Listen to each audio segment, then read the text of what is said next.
And it's go time. Hey guys, it's Wednesday, March 19th, 2025. I'm JP of Book of Hours, and this is the daily reading, the daily report, rather. The daily reading. It's Friday reading, not today. It's the daily report. And I'm coming to you live from the Mississippi Sound, part of the Gulf of Mexico on the Gulf Coast of Mississippi, USA. How's everyone doing today? Today I have kind of a hack job. We broke through the wall, the paywall of the New York Times and found an article, pasted it into a document, and that's what I'm going to read for you today. It's regarding I won't even call him Mr. Elon Musk, and the Doge, and that fucking fascists, because they're acting like a bunch of fucking black shirts. Anyway, let's get back down to business here. To business. We are still fundraising. It is March. We're getting towards the end of the month. We're getting past the middle and kind of getting into that last segment of the month.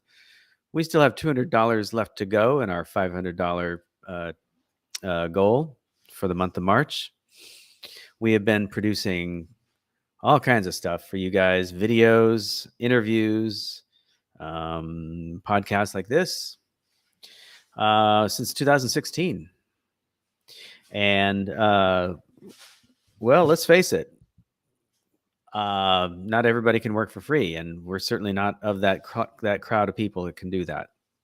So if you like what we do, if you like what you hear, you see, you read, whatever, if you like the artistic slant that we put on the videos, video essays, the way that we analyze the news and things going on socially, politically, and even economically, what you see, what you hear, if you like what you see and you hear, then we'd love it if you can help support us.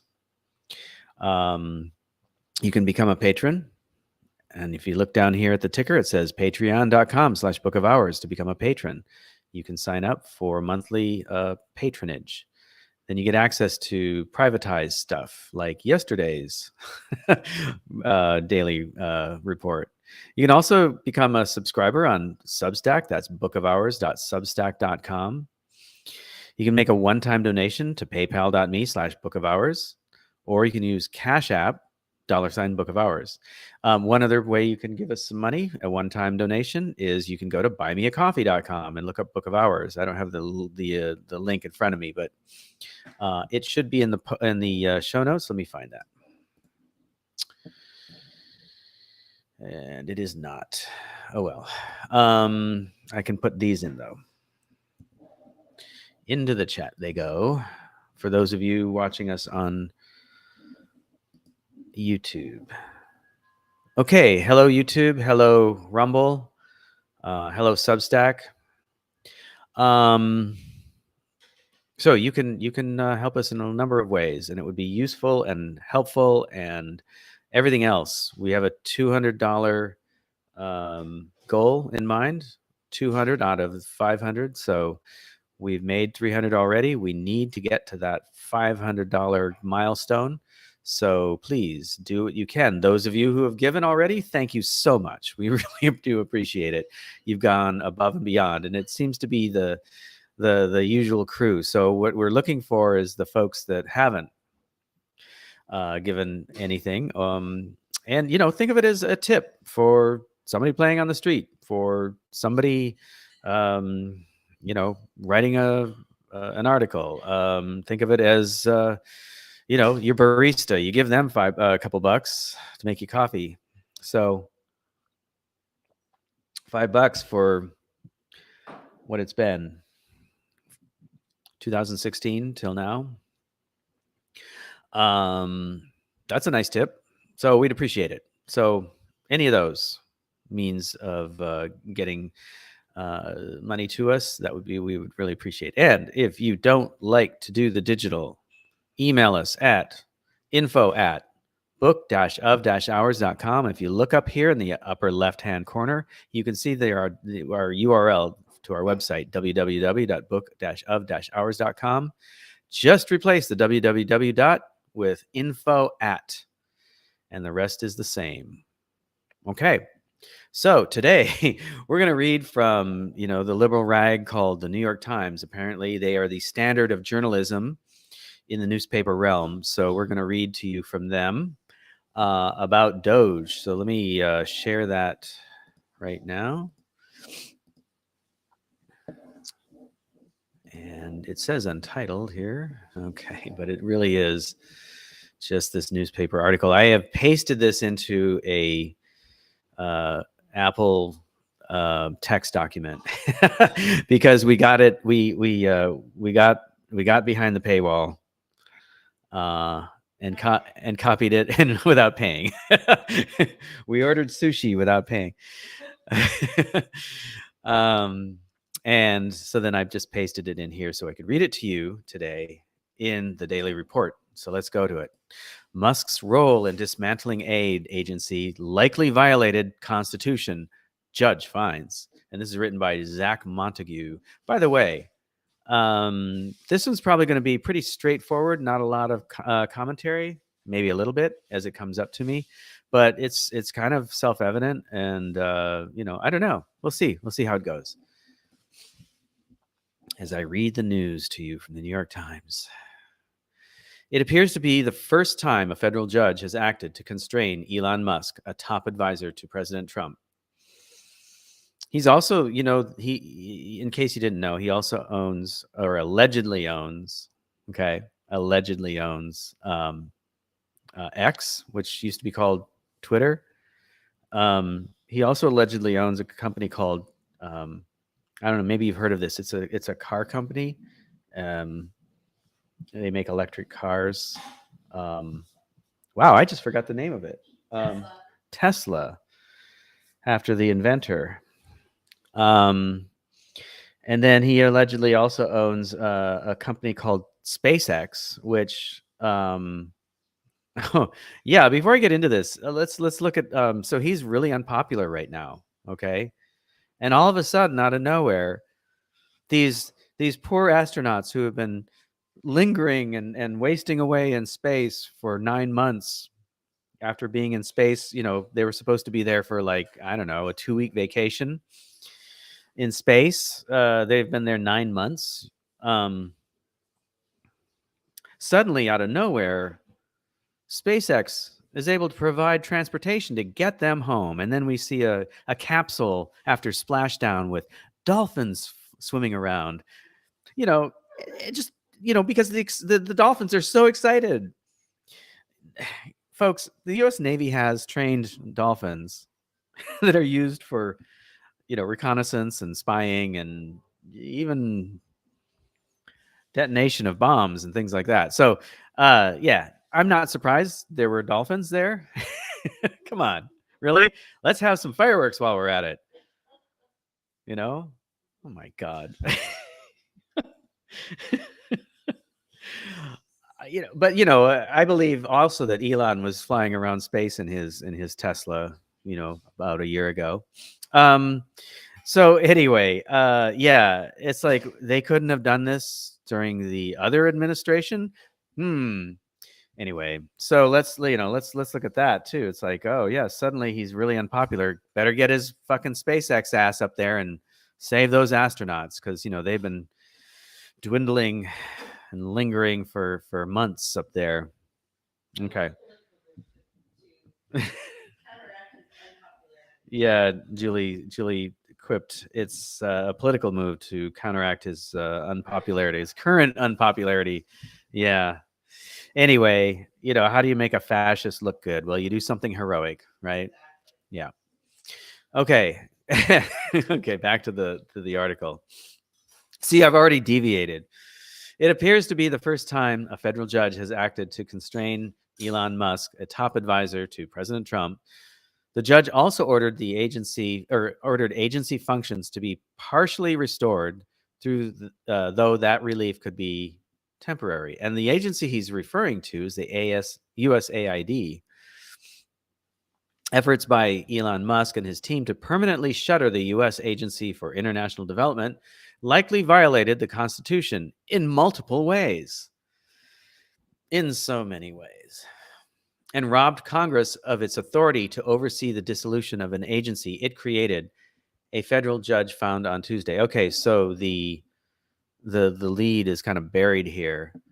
It robbed Congress of its authority to oversee the dissolution of an agency it created. Okay, so you have a non-cabinet department, because it's not an official department, not that I know of. Their website has no, .gov. It doesn't look like an official website. It has disinformation on it.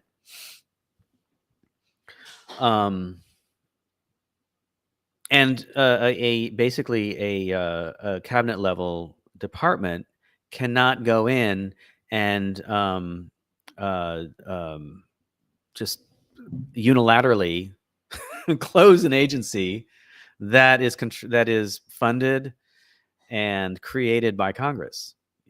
There's something called separation of powers, and that's what this is about. So this is the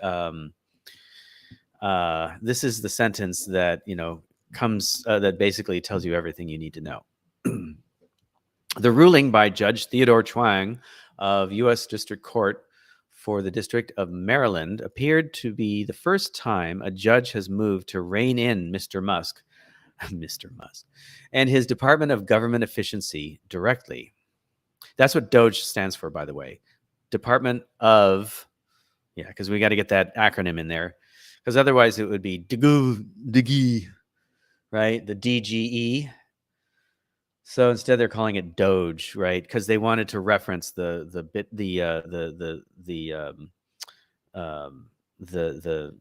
coin, God, it's not even coming to me.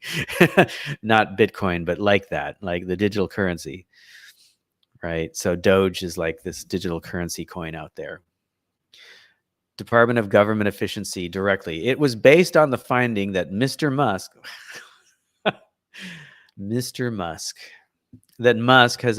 has acted as a U.S. officer without having been properly appointed to that role by President Trump.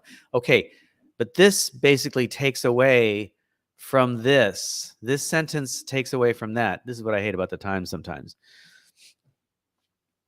Even if Musk had been appointed to that role by President Trump, he still would not be able to do what he did, right?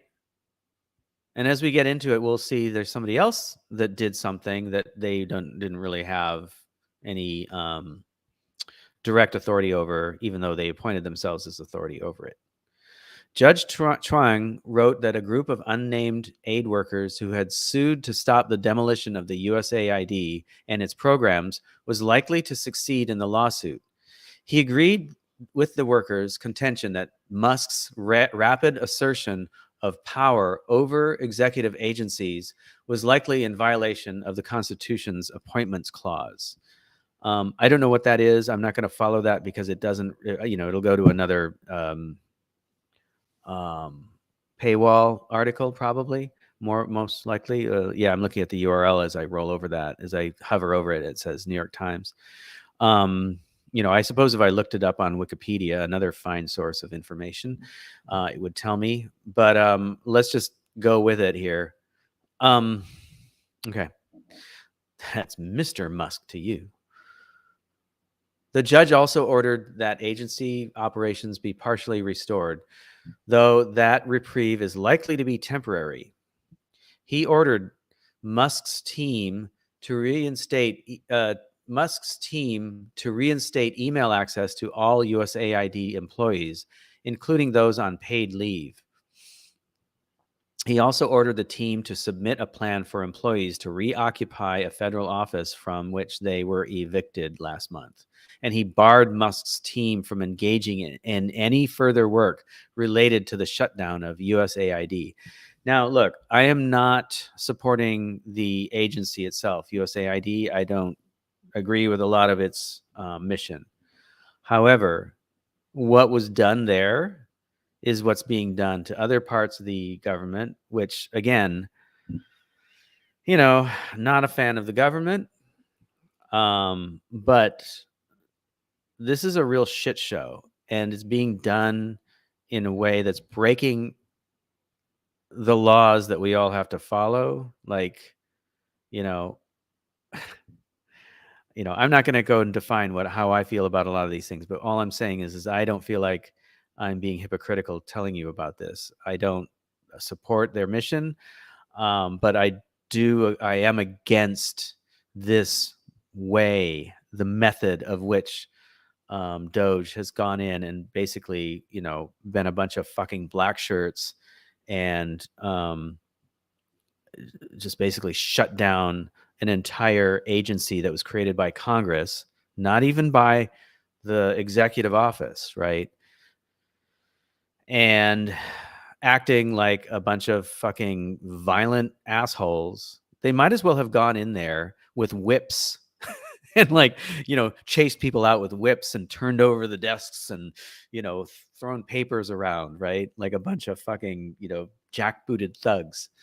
This is the nerd version of jackbooted thugs. Okay. Given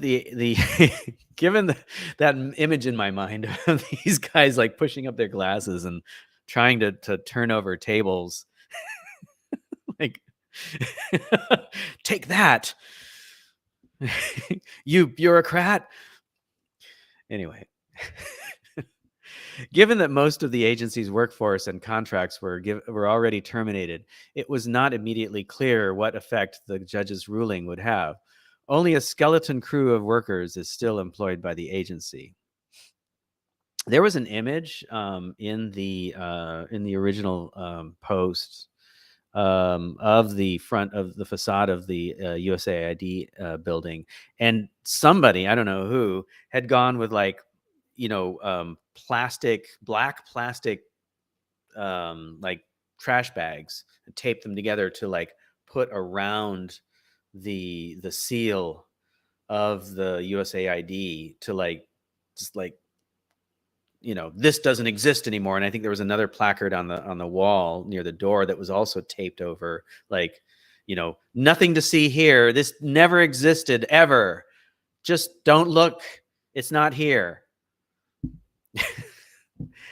It's amazing to me how Musk is trying to basically, this is erasure. Basically, they're trying to erase anything that they don't agree with, and this attitude is what basically, so much for a straightforward reading today. This attitude of erasure is basically, you might as well think of yourself as being erased as well, because this is the whole point of what's going on. It may be the USAID right now, but it's probably you or your job next. Well, not next, but further on down the road. So we'll see how this goes. Okay. And while the order barred Musk, I refuse to call him Mr. And while the order barred Musk from dealing with the agency personally, it suggested that he or others could continue to do so after receiving the express I can read the express authorization of a USAID official. Let me read that again. It suggests that he or others could continue to do so after receiving. Oh, okay. I see what this is trying to say.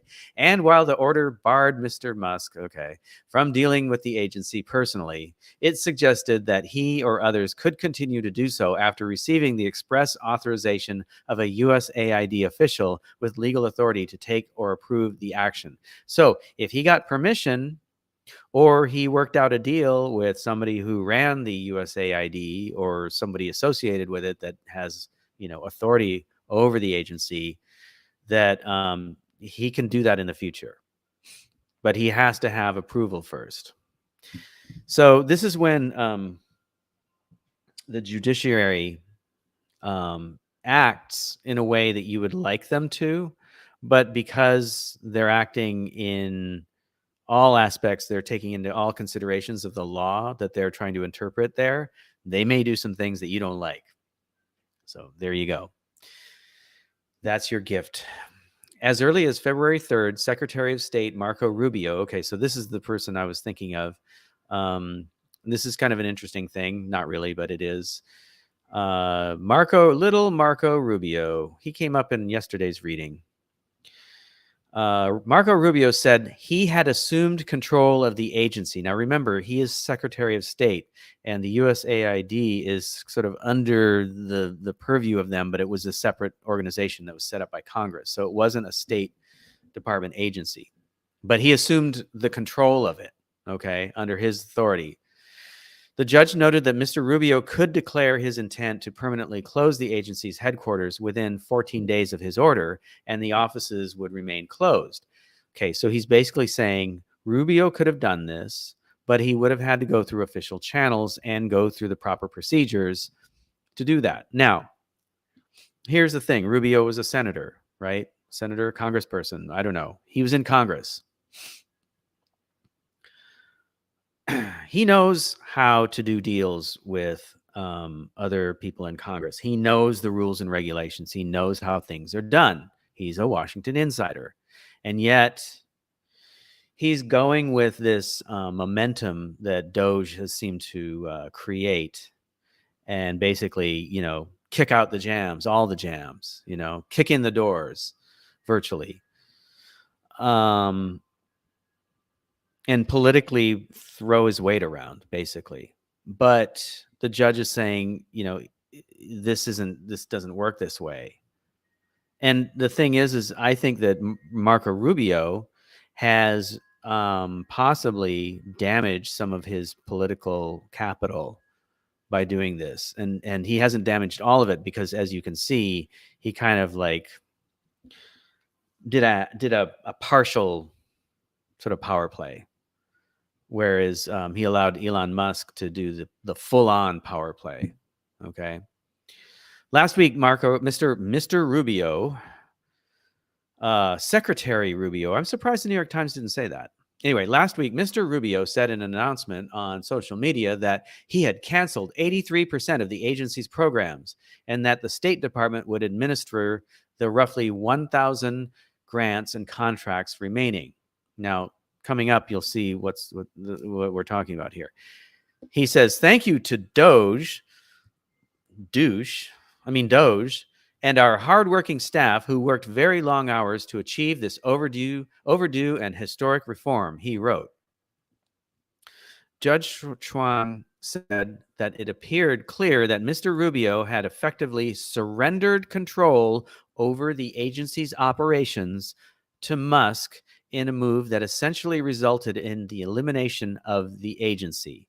So here we have Rubio taking control of that agency as the Secretary of State. Okay, well, it belongs to us now, right? State Department, we're just taking over. Okay, that was a unilateral move. How where he got the approval for that, I don't know. What backroom deals he made, I don't know. There's been no political blowback against him so far. Okay. Which is weird, right? Because usually you'll start seeing, well, maybe we'll see something like that. But there's been no political blowback for him doing that. And then, so that's his partial political move, right? Like I was saying, partial power play. He turns it over to Musk and Doge, and they do the full-on, kicking down the doors of the agency and removing, individuals from their jobs. And taking away the contracts and the grants that were going on there. Let's see, and Rubio was talking about, he had canceled 83% of the agency's programs, so there was still something left, and that the State Department would basically take those and administer those. Okay, so that makes sense. Because the State Department is the type of agency that would do those kinds of things because they're international. They have to do with the state, right? And administering things out to other states or governments, okay? Defendants also likely lack congressional authorization to take even the primary specific steps toward abolition of the USAID. So by the defendants, he's talking about Doge and Musk and his his primates. I mean his his staff. Already conducted. Let's see. In relation to the most recent appropriation for the USAID, Congress placed certain restrictions on any. Okay, here's the other sentence that is like the crux of this whole thing. Congress placed certain restrictions on any reorganization, redesign, or other plan relating to USAID, which consists of any actions to expand, eliminate, consolidate, or downsize the agency or its bureaus or offices. USAID is a critter created by Congress. Rubio should know that. Trump and his lawyers should know that. Musk doesn't give a shit. He's just going to, go in and kick down the door. Figuratively. I can't imagine Musk kicking down that door. So why is it that Rubio took over control of that department? And why hasn't he seen any political blowback? These are questions I ask. The finding that Musk had personally and unlawfully overseen the dismantling of the agency offered a firm rejection of his operations authority. Okay, let's read that again. The finding that Musk had personally and unlawfully overseen the dismantling of the agency offered a firm rejection of his operations authority in the sternly worded order by Judge Chuang. I see. Separate sentence. In the sternly worded order, Judge Chuang warned that any skirting of its requirements could result in him holding Mr. Musk or... There it is again, Mr. Musk, or members of his team in contempt. Okay, contempt of court. Okay, that's pretty serious because this is a federal judge. So if they do anything amiss, they're in contempt of court. Let's see how much Musk really cares about that, because he seems to not care about anything. And I swear to God, why is it I'm defending the rule of law in the United States? Jesus. Why that country? Anyway, today's decision is an important victory against Elon Musk and his Doge attack on USAID, the U.S. government, and the Constitution, said Norm Eisen, executive chair of State Democracy Defenders Fund. There's something that's part of the nonprofit industrial complex.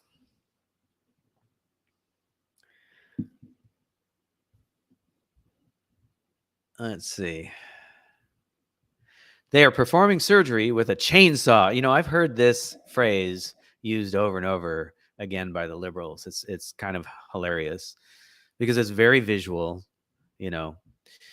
chainsaw surgery. How about sledgehammer surgery?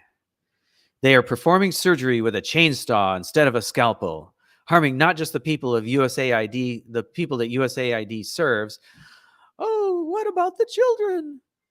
But the majority of Americans who count on the stability of our government. Well, there is something to that, but equating with the entire stability of the government with this, I get it. It's like if you start kicking out the bricks of the foundation, it's going to tip over, right? So I get that. It's just a little over the top, Mr. Eisen. This case is a milestone in pushing back on Musk and Doge's illegality. Well, it is. I mean, yeah, and what they're doing is illegal. Is bullshit. Lawyers representing the government had previously argued in that case that the Department of Government Efficiency, or the U.S. Doge Service, the other way they're calling this, was in fact not headed by. Okay, here's interesting. They're claiming that Musk and his associates that the Doge is actually not headed by Musk, that somebody else is running it. Okay. And that he and his associates were serving in an advisory capacity only to Doge. That's what they're saying. So they're not they're saying that they're not even Doge, they're advisors to Doge. They said that Musk had no authority to steer decisions on his own. So this is lawyers representing the government. Okay. But Judge Chuang appeared to dismiss those claims entirely. Okay, so he took what the lawyers were saying and dismissed those as well, noting that Mr. Musk had targeted and celebrated actions to dramatically downsize USAID, including the firing of vast majority of its workers and the cancellation of most of its contracts and grants. Oh, okay, I see what's going on here. Okay, so I didn't quite catch that at first. I thought this was coming from like other types of lawyers. These are lawyers that represent the Trump administration. So they're saying, oh no, Elon Musk isn't Doge. He's just an advisor. Yeah, that's it. Okay. And that, he's not really responsible for all this. This is really coming from the president or somebody else. Okay. And they're saying that he had no authority to steer the decisions on his own. But the Judge Chuang, appeared to dismiss those claims entirely, noting that Musk had targeted and celebrated actions to dramatically downsize USAID, including the firing of a vast majority of its workers and the cancellation of most of its contracts and grants. So those contracts and grants that we were talking about were the ones that little Marco Rubio had said that he took out 83% of the agency's programs, but now the State Department is going to take care of those 1,000 grants and contracts remaining. Okay.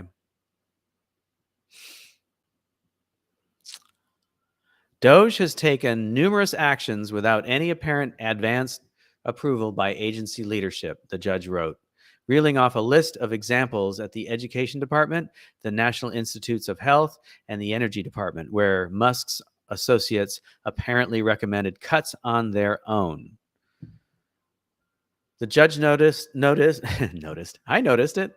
The judge noted that Musk, during a cabinet meeting he attended while at the White House last month, acknowledged that his team had accidentally slashed funding for Ebola prevention administered by USAID. Well, I actually agree with that one, but okay, whatever. He also cited numerous, taking that one out.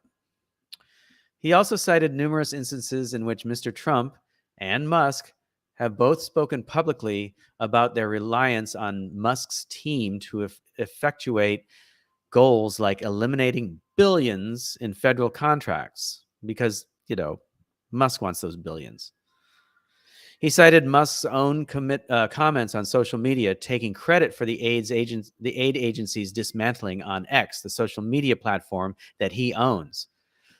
Musk wrote in February that it was time for USAID to die, that his team was in the process of shutting the agency down, and that he had spent the weekend feeding USAID into the wood chipper. Man, that's over the top shit. What a fucking asshole. USAID, I'm just shoving that agency into the wood chipper there. Yeah. Makes him look like it's like that's very macho language too. Like, I just can't imagine Musk as a macho dude, right? Even though he plays the Village People YMCA, he didn't play Macho Man. Do you notice that? Anyway, taken together, these facts support the conclusion that USAID has effectively been eliminated, Judge Chuang wrote. So he's basically saying, well, it looks like, it's over. Based on the present record, the only individuals known to be associated with the decisions to initiate a shutdown of USAID by permanently closing USAID headquarters and taking down its website are Musk and Doge team members, he added. Okay, so he's basically saying these motherfuckers single-handedly took down an agency that they had no business even talking about. Okay, so there we go. That's the end of that. That's Zach Montag. He is a reporter covering U.S. Department of Education, the White House, and federal courts with the New York Times. All right. So that was a nice story. I like that. Let's get to some chats. Let's see if anybody's chatting. No chats. I've got 2 viewers. Okay. I'm sure some of you, a lot of you see the daily report after the fact, and that's okay. That's why it's out there for you to review and look at on your own time. That's fine. We did a little later this afternoon or today. We were at 1:00, but we should be back again tomorrow at the normal time, 10 a.m. Central U.S. time. That's Central Daylight Time. For those of you keeping track, it's not CSD, it's CDT. No, CST or CDT. Okay. So a shout out to Europe and the UK. Thank you for reviewing and watching us. For the rest of you who haven't ponied up or stepped up or helped out, we're looking for your donations. We need your help. We need to keep the lights on, quite literally keeping the lights on. We have a power bill that we still need to pay. We paid part of it, but we also have other bills too. So we're distributing our money around to just kind of basically keep, hello, Amsterdam, or the Netherlands. We're trying to keep the holes in the dike plugged. We only have so many fingers. So, yeah, that was a heavy-handed metaphor, wasn't it? Anyway, for those of you who can help out, we're not asking for people who are in the situation we're in that are also having trouble keeping their lights on to help out, but we are asking the rest of you. If you have a spare $5, a spare $10, a spare $20, a Lincoln, a Jackson, or a Hamilton, please send it our way. We'd love to get that. You can do it through Patreon, patreon.com/bookofours to become a patron. And that's a monthly subscription. And that helps us out monthly. So we get a monthly stipend from you guys. And that really helps because we can predict, what we're getting in each month. You can go to Substack and do the same thing. It's monthly, bookofours.substack.com. You can make a one-time donation on paypal.me/bookofours. You can use CashApp, $Book of Hours. You can use Buy Me a Coffee. So you can go to Buy Me a Coffee. I don't know if it's a .com or whatever, but Buy Me a Coffee and look up Book of Hours, and you can send some money our way that way. Again, we are $200 shy of our $500 goal, and we are looking for your help and your support monetarily. If you feel inclined, you can send us a sandwich, but we'd prefer the cash if you have it. This is wrapping up a little early because the article was a little short. I personally am very happy to see the blowback taking place against Elon Musk. Tesla's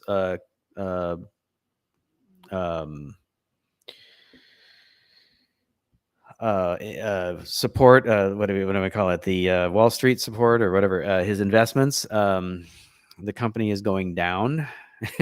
On the stock market, his stocks are going down, and that's cool. I'm happy for that on a number of levels, not just because he's Elon Musk and I'm pissed off at what he's doing, but also because Tesla is a piece of shit. These cars are not green. They're not safe, and the way that they power them are not safe, and they're very detrimental to the environment. The batteries require a substance that is very harmful to the environment, and the batteries. Let's just put it this way. The batteries where they're recycled, where they're stored, and where they're manufactured are all like gigantic fire hazards that then dump toxic material into the environment surrounding the communities that house them, that, give them a place to live. So they're not the green and clean solution that everyone thinks they are. Just because effluent doesn't come out of the tailpipe doesn't mean that it's, a clean solution. To tell you the truth, there is no clean energy. There is no clean energy. I'll say it again. There is no clean energy. And so trying to make cars using batteries that use materials that are toxic to the environment, both in every case, like mining it, storing it, manufacturing the batteries, storing the batteries, recycling the batteries, every step of the way. It's a bad thing. It's just not good. Okay. I'm not going to mention the substance because I don't want to get, the algorithms buzzing. Okay. But anyway, I'm really glad to see this blowback against Musk. Now, he's only the front man. Okay. We have Peter Thiel in the background, and we have JD Vance as vice president. Okay. JD Vance, as Julie has said, is Peter Thiel in a JD Vance outfit. Okay. So they're one and the same as far as their political position and their economic and social position. They are very wealthy men who believe that the rest of us shouldn't exist. There's nothing. that's just there's no way around that. They're fascists. They're fucking racists. And they believe that they are better than us. And they're not. And they come out of South Africa and the whole idea of apartheid. And they're creating a new version of apartheid that doesn't just separate blacks from whites. It now separates all of us from them. And last time I checked, there's more of us than them. So we need to start standing up and saying something, because this is bullshit. Trying to take away our lives. And by the way, I'm not supporting modern life, cars, jets, the suburbs, the exurbs. But that's the world we have. That's the world we live in. That's the world that's been forced upon us. I didn't choose to live in the suburbs. I preferred living in a city. Now I live in a small town, but it has suburbs attached to it. Why is that? Well, that's something that goes back long before I was born. Okay. And why we have cars? Why do we have to have cars that, get us everywhere? Okay. So a lot of what we have to, the way we live our lives are ways that have been forced upon us. And it's really difficult to get out of that without causing a lot of damage. And they're just basically pulling the plug. They're taking that chainsaw instead of conducting surgery, because I think that there are ways of getting around it. There are ways of changing our lifestyle so that we are not so dependent on the things that we depend on. And there's other ways of dealing with these things that again, there's no clean energy. So how do we make it less bad? I don't know, but they're not doing that. Tesla is not a less bad product. And anything that these assholes that claim, oh, we're saving the environment, oh, we're doing that, we're doing this, we're doing that, it's not true. They're just in it for themselves, and you have to realize that. So Thiel, Vance, Musk, and I can't think of the rest of the other guy's name from the All In gang, the fucking billionaire class. He's not a billionaire, he's a millionaire, but he's also South African. So yeah, his name isn't coming to my mind. But anyway, these assholes, they want to take it away. They want to siphon the money away from the rest of us. And they're doing it through hurting us, taking away our jobs, forcing people to forfeit on their loans, their houses, their mortgages, their car loans. And then they take that money and put it somewhere else, right? They get it eventually. But basically, it's taking the money out of the hands of people who basically get things done run the economy through their just activities and just living their lives, supporting their families, supporting their communities, right? That's what it comes down to, right? And these guys have no allegiance to anybody but themselves. And they're siphoning money away from all of us in order for them to be more wealthy. They already have billions of dollars. They have most of the wealth of the world in their pockets. Well, at least virtually on paper, right? And that gives them more power, and that's what they want. They want more money, more power. So this is their goal, and they want to just take it from us, and that's what they're doing. So this thing with Doge virtually kicking in the doors of government agencies and taking over and firing people is a message to us saying, we don't give a shit about you. We're going to take your fucking money, and we're going to do it in a way that you can't fight back. So start saying things, start talking. All right. I am JP from Book of Hours. This has been the Daily Report. Again, we're looking for $200 to meet our $500 goal. Talk about meager existence. You know, we're talking about billions out there, and we're just asking for $500. Okay, well, thank you for listening. Thank you for watching, and I will see you tomorrow on another Daily Report. See you again next time.